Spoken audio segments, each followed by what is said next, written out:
Hello students, आज हम लोग एटम्स एंड न्यूक्लियाई का सबसे इम्पॉर्टेंट पार्ट पढ़ेंगे जो है रेडियो एक्टिव लॉ।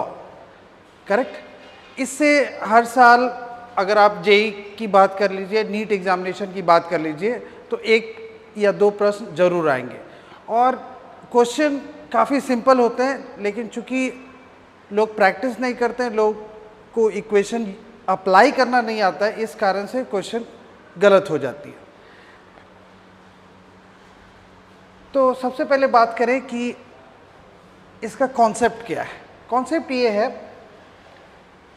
कोई भी न्यूक्लियाई अगर डिसइंटीग्रेट हो रहा हो या फिर हम कहें कि डिके हो रहा हो, तो उसका जो एक तरीका है, एक स्टाइल है, एक पर्टिकुलर इक्वेशन पर डिपेंड करता है, एक पर्टिकुलर प्रॉपर्टी पर डिपेंड करता है। तो rule is rate of decay is directly proportional to number of nuclei present at that moment। यहाँ पे माइनस साइन का मतलब ये है कि चीज़ें घट रही हैं, डिके हो रही है। तो rate of decay is directly proportional to number of nuclei. उसी चीज़ को कोई इस इक्वेशन के फॉर्मेट में लिख सकता है। चूँकि ये प्रोपोर्शनल है तो एक प्रोपोर्शनलिटी कांस्टेंट लेम्डा से हम मल्टीप्लाई कर सकते हैं। ये जो लेम्डा है ये वेवलेंथ नहीं है, इसका नाम है डिके कांस्टेंट, और हम कह सकते हैं रेडियो एक्टिव डिके कांस्टेंट। इस इक्वेशन को अगर इंटीग्रेशन के हेल्प से हम एक नया इक्वेशन बनाने की कोशिश करें तो हमें कुछ ऐसा मिलेगा, n equal to N not e raise to minus lambda T. Correct. तो यहाँ पे एन नॉट आप कह सकते हो number of nuclei at time t equal to 0, क्योंकि हमारे पास एक ग्राफ है n वर्सेस t। ये जो इक्वेशन है इसी ग्राफ के लिए n equal to N not e raise to minus lambda T. Correct. N naught हो गया number of nuclei at time t equal to 0। चूँकि समय के साथ न्यूक्लियाई डिसइंटीग्रेट होता जा रहा है तो उसकी वैल्यू घटती जा रही है। You can see red line here, उसकी वैल्यू घटती जा रही है। और एक पर्टिकुलर टाइम के बाद, और you can say after a very large time, उसकी वैल्यू घटते घटते ऑलमोस्ट 0 हो गई, मतलब टोटली वो डिसइंटीग्रेट हो गया। तो ये ग्राफ जो आपको दे रहा है कि कितने न्यूक्लियाई प्रेजेंट है। जैसे आगे हम लोग पढ़ेंगे टी हाफ, एक ऐसा टाइम जहाँ पे नंबर ऑफ न्यूक्लियाई बच गए n नॉट बाई 2। मान लीजिए पहले 1000 था तो यहाँ पे 500 बच गए। करेक्ट। तो हम आगे बढ़ते हैं।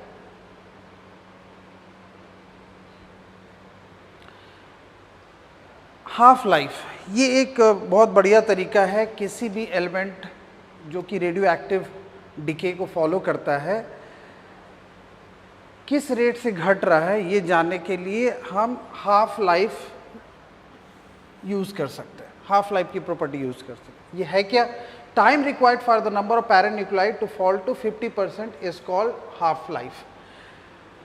तो ये कॉन्सेप्ट जो है अलग अलग सब्जेक्ट में भी यूज़ किया जाता है। चीज़ें बहुत ही सिंपल है। आप ये कह सकते हो कि स्टार्टिंग में एन नॉट था और एक पर्टिकुलर टाइम के बाद उसकी संख्या रह गई एन नॉट बाई 2, मतलब आप कह सकते हो आधे डिके हो गए और बचे जो वो आधे बचे हुए। फिर हम ये भी कह सकते हैं कि अगर एन नॉट बाई 2 यहाँ पे है तो अगले उतने ही टाइम के बाद, जैसे मान लीजिए यहाँ से यहाँ का टाइम है 10 मिनट, तो नेक्स्ट 10 मिनट में फिर से ये अपने पहले का आधा हो जाएगा। राइट। जैसे अगर हम समझे number of half life and number of nuclei undecayed,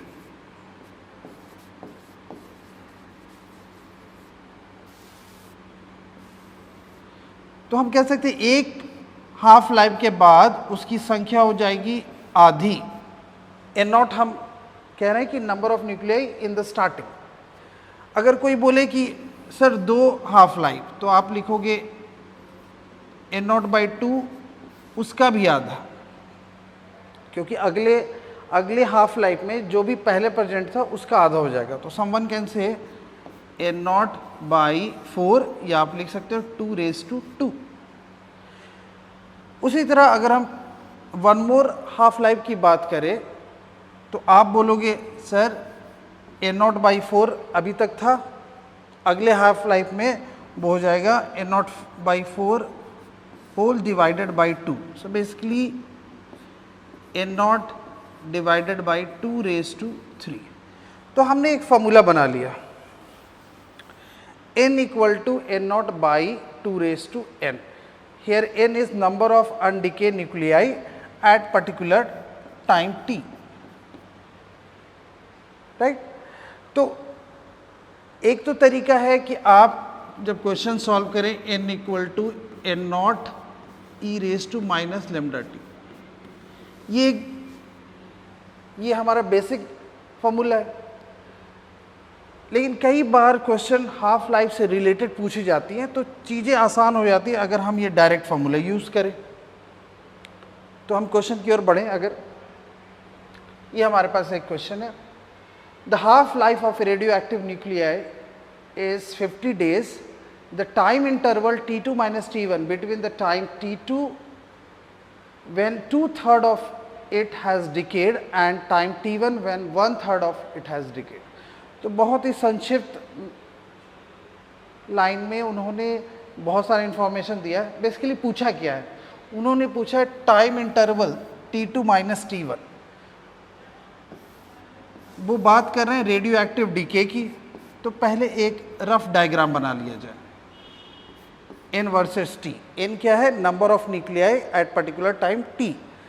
तो हमें पता है कि जो डीके रेट है वो ग्राफ कुछ ऐसा आता है, एक्सपोनेंशियली डिक्रीजिंग, क्योंकि हमने पढ़ा है n equal to N naught e⁻⁻t, exponentially decreasing curve है ये।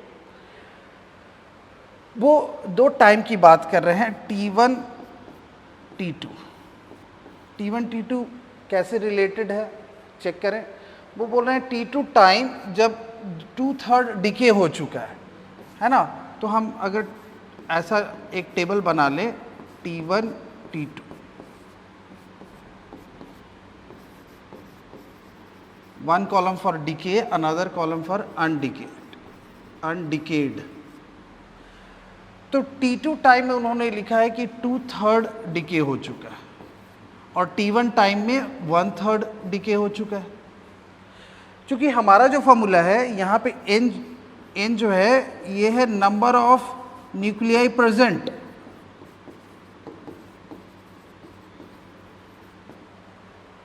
तो हम बात करते हैं कितने प्रेजेंट है, मतलब कितने अनडिके हैं। क्वेश्चन में दे रखा है कि इतने डिके हो चुके हैं।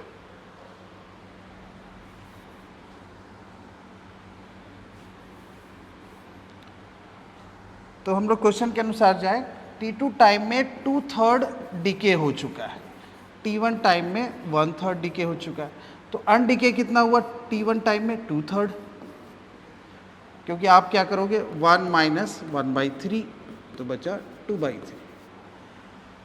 t2 टाइम में 2/3 डिके हो चुका है, तो बचा कितना 1/3 of initial value that is an not. यहाँ पे 2/3 ऑफ एन नॉट।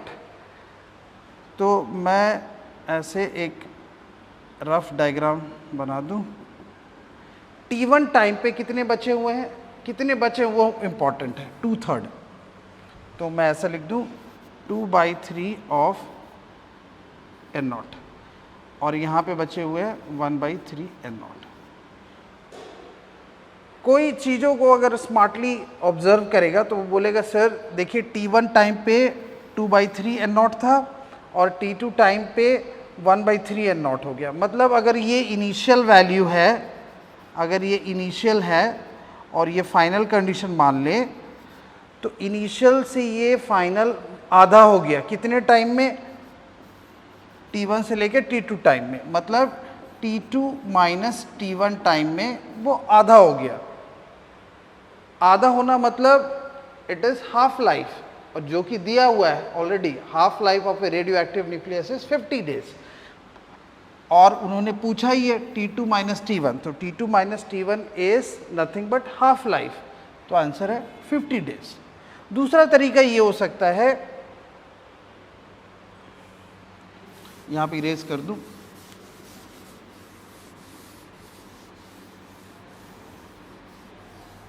दूसरा तरीका ये हो सकता है, अभी थोड़ी देर पहले हमने एक फॉर्मूला डिराइव किया था,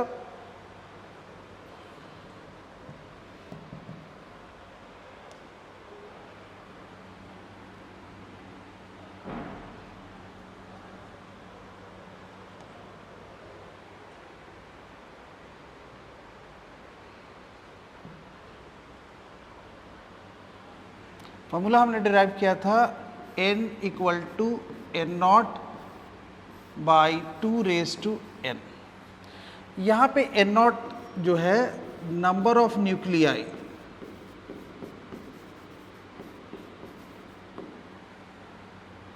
eight t equal to 0, initial आप बोल सकते हो, और n जो है एट पर्टिकुलर टाइम t। तो अगर ये फॉर्मूला हम यूज़ करें ये दोनों डेटा के लिए, ये इनिशियल ये फाइनल, तो कोई लिख सकता है सर अगर आप उसको इनिशियल कंसीडर कर रहे हैं तो यहाँ पे लिखिए 2/3 n not, T2 minus T1 के बाद ये 1/3 n नॉट हो गया, तो आप लिख देंगे 1/3 n naught 2 raise to n। तो जब हम सिंप्लीफाई करेंगे तो हमें कुछ ऐसा मिलेगा 1 equal to 2/2 raise to n, मतलब n इक्वल टू 1। और इस फॉर्मूले में n क्या है? n is number of half life,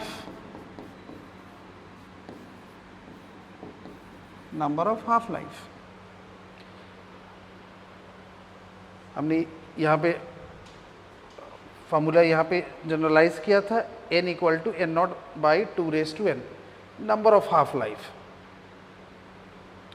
तो यहाँ पे नंबर ऑफ हाफ लाइफ कितने? 1, मतलब ये जो ड्यूरेशन है T2 माइनस T1, ये ड्यूरेशन है 1 हाफ लाइफ का, और 1 हाफ लाइफ टाइम पहले से दे रखा है, दैट्स वाई हमने पहले भी कहा था ये 50 डेज आंसर होगा। अगले प्रश्न की ओर बढ़ते हैं। ओके, उससे पहले हम लोग डिस्कस करें लेम्डा। कई बार ऐसा होता है कि वो आपसे पूछ सकते हैं कि लेम्डा डिफरेंट एलिमेंट के लिए सेम होता है या अलग होता है। ऑफ कोर्स अलग एलिमेंट के लिए लेम्डा की वैल्यू अलग होती है। तो लेम्डा को हम बोल सकते हैं it is rate of decay of radioactive atoms per active atom. हमने फॉर्मूला डिस्कस किया था n equal to N not e raise to minus lambda t. तो इसी फॉर्मूला को अगर कोई ऐसा लिख दे n equal to N not e raise to minus lambda t, अगर हम चाहते हैं कि हम एक इक्वेशन बनाए जिसमें सिर्फ लेम्डा हो left side, lambda equal to something, जैसे यहाँ पे हमने लिखा है, तो एक तरीका ये हो सकता है कि आप दोनों तरफ लॉग लीजिए, उसके बाद डिफ्रेंशिएट कीजिए। तो हमें जो इक्वेशन मिलेगा वो ऐसा मिलेगा dn by dt by n। इसका मतलब क्या हुआ? dn बाई dt मतलब it is rate of decay of radioactive atoms, और n यहाँ पे कितने एटम्स प्रेजेंट हैं। तो यहाँ पे हमने 3 डिफरेंट वैल्यूज़ ली। अगर लेम्डा बहुत लार्ज है, लेम्डा की वैल्यू ज़्यादा है, मतलब डिके फास्ट है, of course because lambda is decay constant. तो अगर हम ये कह सकते हैं कि अगर लेम्डा की वैल्यू लार्ज है तो डिके जो होगा बहुत ही फास्ट होगा, अगर स्मॉल हो तो स्लो डिके होगा। तो ये वाला graph when lambda is small.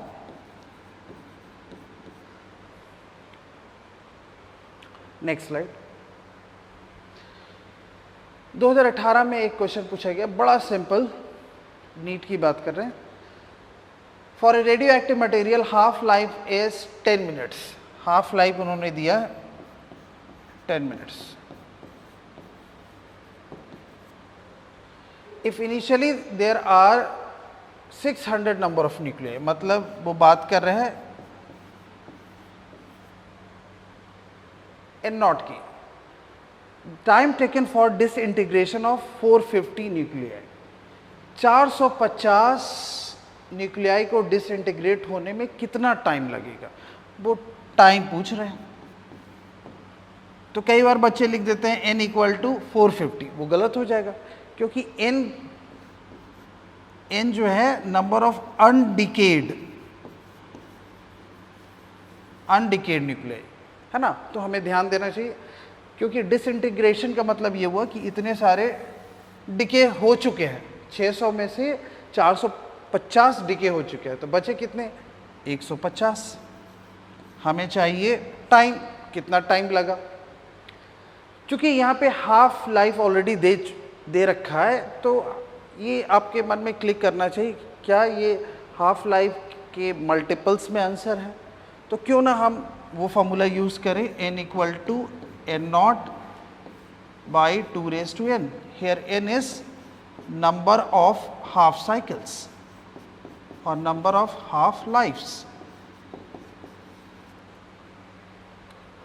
तो अगर वैल्यूज पुट की जाए तो n हो गया आपका फाइनल वैल्यूज, जो कि है 150, इनिशियल वैल्यू जो है 600 divided by 2 raise to n। So अगर फर्दर सिंप्लीफाई किया जाए तो आप लिखोगे 600 बाई 150, जिसको हम 2 रेज़ टू 2 लिख सकते हैं, means number of half cycle हो गए 2। एक हाफ साइकिल का टाइम दिया उन्होंने 10 मिनट, तो 2 हाफ साइकिल के 20 मिनट। तो हम अगर ये फॉर्मूला यूज़ करते हैं हाफ लाइफ के लिए तो चीज़ें बड़ी आसान हो जाती हैं। अगले प्रश्न की ओर बढ़ें। मिलता जुलता प्रश्न है, बट यहाँ पे 2 अलग अलग सिचुएशन की बात उन्होंने की है इन टर्म्स ऑफ परसेंटेज। कोई दिक्कत नहीं, आप फिर से एक रफ स्केच बना लीजिए, n वर्सेस t। उन्होंने फिर से बोला है कि t हाफ जो है वो है 30 मिनट, 30 मिनट t हाफ। तो क्या वो फिर से रिलेटेड है, चेक करते हैं। Time taken between 40% decay and 85% decay. 40% decay का मतलब ये है, आप ये बोल सकते हो कि 2 टाइम ले लिया जाए। 40% डिके मतलब 60% रिमेनिंग। कहीं यहाँ पे मैं एक टाइम ले लूँ t1, जहाँ पे 40% डिके हो चुका है। 40% डिके का मतलब मैं लिख दूँ 60% अनडिकेड, और हमारा जो इक्वेशन है अनडिके के फॉर्म में ही होना चाहिए। तो यहाँ पे मैं लिख दूँ 0.6, इनिशियल वैल्यू n0 ले लेते हैं, तो अगर 60% अनडिके है तो 0.6 टाइम्स n0। एक दूसरा टाइम है जब 85% डिके हो चुका है, 85% डिके, मतलब मात्र 15% ही अनडिके है, प्रेजेंट वैल्यू। इस टाइम पे मात्र 15%, तो 15 को कैसे लिख दे परसेंट को, 0.15 n0। तो कोई बोल सकता है सर ये दोनों भी रिलेटेबल है, 0.6 और यू से 60%, ये 50%, सॉरी 15%। तो कोई बोल सकता है सर 0.15 जो है 0.6 का 1/4 है, बिल्कुल। तो क्यों ना हम इस फॉर्मेट में सोचें, n डिवाइडेड बाई n0,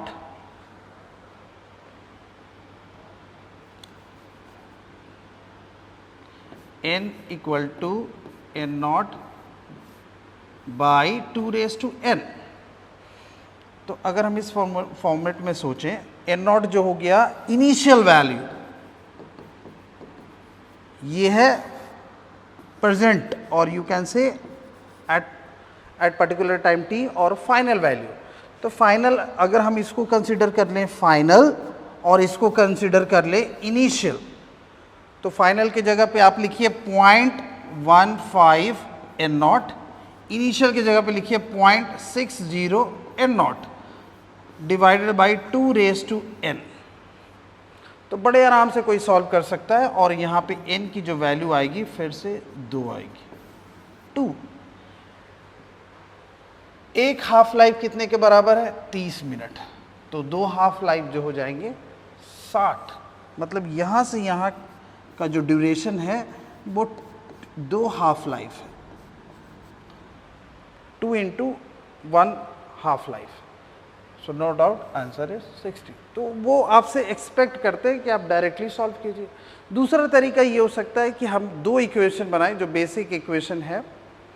कौन सी इक्वेशन की बात करो? मैं इसकी बात कर रहा हूँ, n equal to N not e raise to minus lambda. 2 equation बनाइए और सॉल्व करने की कोशिश करिए। उससे भी आप कर सकते हैं, दोनों इक्वेशन को आपको डिवाइड करना होगा, पर यहाँ पे आपका एफर्ट बच जाएगा। तो बढ़ते हैं अगले प्रश्न की ओर।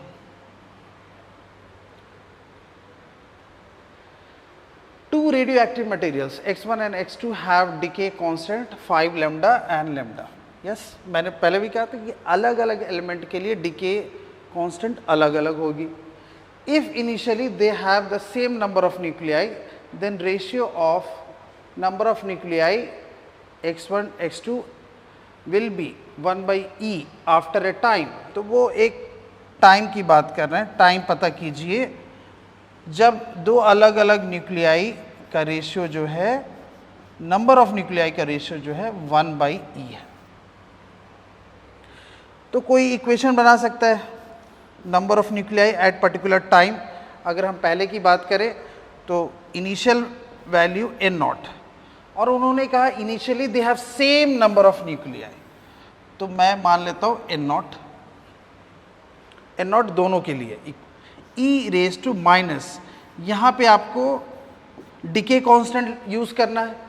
पहले केस के लिए डिके कांस्टेंट 5 लेमडा, आप लिख दीजिए 5 लेमडा। दूसरा इक्वेशन, जब हम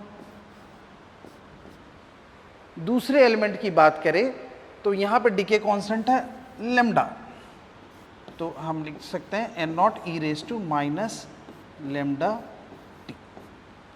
चूंकि नंबर ऑफ न्यूक्लियाई सेम है एट द स्टार्टिंग, तो हमने एन नॉट सेम वैल्यू लिया। अब हमारा टास्क ये है कि टाइम कैसे कैलकुलेट किया जाए। 1 hint is given, Na/Nb is 1/e। तो Na/m अगर 1/e दिया है तो क्यों ना दोनों को डिवाइड कर लिया जाए। तो ये हमारा 2 इक्वेशन है, दोनों को डिवाइड किया जाए, 1 डिवाइडेड बाई 2। तो अगर हम ध्यान से देखें तो कुछ ऐसा आएगा, Na/Nb, ये पार्ट कैंसिल हो जाएगा। और आप जानते हैं 2 नंबर जिनका बेस सेम है अगर डिवाइड किया जाए तो उनका जो पावर है वो घट जाता है। ये कैलकुलेशन मैथमेटिकल पार्ट है। तो जब आप सॉल्व करेंगे तो कुछ ऐसा आएगा, -4 लेमडा टी। Na/Nb की वैल्यू दे रखी है 1/e, तो मैं यहाँ से पुट कर देता हूँ। यहाँ लिखा जाए 1/e is equal to e raise to -4 lambda T.